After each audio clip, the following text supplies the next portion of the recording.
Digital केएनएल coaching आप लोगों के लिए आज का क्वेश्चन लेकर आया है। शारीरिक पुष्टि के विकास के सिद्धांतों का वर्णन कीजिए। Explain the principles of physical fitness development. शारीरिक पुष्टि के विकास को एक वैज्ञानिक तथा सुव्यवस्थित प्रक्रिया माना जाता है। शारीरिक पुष्टि कार्यक्रम व्यक्ति को शारीरिक योग्यता को विकसित करने में सहायक होते हैं। ये पुष्टि कार्यक्रम व्यक्ति में गति, शक्ति, सहन क्षमता, लचक तथा तालमेल संबंधी योग्यता का विकास करते हैं। ये कार्यक्रम निम्नलिखित सिद्धांतों पर आधारित होने चाहिए। अतिभार। अतिभार के सिद्धांत को अपनाने के लिए भार को, वजन को धीरे धीरे बढ़ाया जाए, क्योंकि अतिभार तभी महसूस होता है जब ऑक्सीजन की पूर्ति शरीर की मांग से कम हो जाती है। मांसपेशी की शक्ति को प्रभावी रूप से तभी विकसित किया जा सकता है जब हम मांसपेशी समूह को अतिभार देते हैं। गरमाना।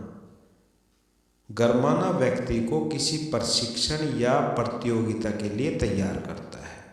जैसे आप कोई एक्सरसाइज करते हैं तो उससे पहले हम वार्मिंग अप करते हैं, अपने आप को उसके लिए तैयार करते हैं, वो कहलाता है गरमाना। उससे क्या होता है कि हमारा जो शरीर है वो खेल के लिए तैयार हो जाता है, एक्सरसाइज के लिए तैयार हो जाता है। गरमाने से जो नाड़ी हैं उनकी गति तापमान के अनुकूलन हो जाती है और शरीर किसी भी कार्य को करने के लिए तैयार हो जाता है। प्रगतिशीलता। शारीरिक पुष्टि प्रोग्राम आसान से कठिन की ओर, यानी सरल से कठिन की ओर सिद्धांत पर आधारित होना चाहिए। सबसे पहले जो सरल, जो आसान एक्सरसाइज होती हैं उनको किया जाना चाहिए, उसके बाद कठिन की तरफ जाना चाहिए। भिन्नता।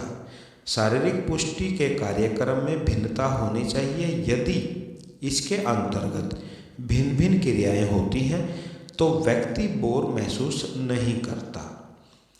शारीरिक पुष्टि कार्यक्रम जोशपूर्ण और मन को अच्छा लगने वाला होना चाहिए। विशिष्टता। शारीरिक पुष्टि कार्यक्रम में विशिष्टता का अपना एक महत्व है। शारीरिक पुष्टि कार्यक्रम में स्पष्ट होना चाहिए कि शारीरिक पुष्टि किस खेल के लिए करनी है। यदि कोई व्यक्ति सामान्य पुष्टि चाहता है तो उसे खेल के पुष्टि कार्यक्रम को नहीं अपनाना चाहिए। इसी प्रकार यदि किसी व्यक्ति ने गति का विकास करना है तो ऐसे व्यायाम अवश्य शामिल किए जाएं जिनमें गति बढ़ाई जा सके। उचित आराम। शारीरिक पुष्टि कार्यक्रम के बीच में तथा बाद में उचित आराम होना चाहिए ताकि पुनः शक्ति प्राप्त हो सके और थकावट को दूर किया जा सके। सुरक्षा एवं बचाव। प्रशिक्षण के दौरान जिन उपकरणों का उपयोग किया जाए वे सुरक्षित होने चाहिए। इसी के साथ उसे खेल चोटों से भी बचाव होता है। यह तभी संभव है जब व्यक्ति को इन उपकरणों का सही ज्ञान हो। आयु एवं लिंग। सभी व्यक्ति आयु, लिंग, शारीरिक क्षमता आदि के आधार पर एक दूसरे से भिन्न होते हैं। इसीलिए शारीरिक पुष्टि कार्यक्रम इन भिन्नताओं को ध्यान में रखकर ही किया जाना चाहिए। वैज्ञानिक ढंग से प्रशिक्षण। शारीरिक पुष्टि योग्यता बढ़ाने के लिए यदि वैज्ञानिक ढंग से प्रशिक्षण करते हैं तो शारीरिक पुष्टि में उसी अनुपात में वृद्धि होती है जितना प्रशिक्षण दिया जाता है। अन्यथा पुष्टि में वृद्धि की बजाय कमी आ जाती है। उसके बाद नेक्स्ट आ जाता है लिम्बरिंग डाउन। कूलिंग डाउन उतना ही आवश्यक है जितना कि वार्मिंग अप या गरमाना।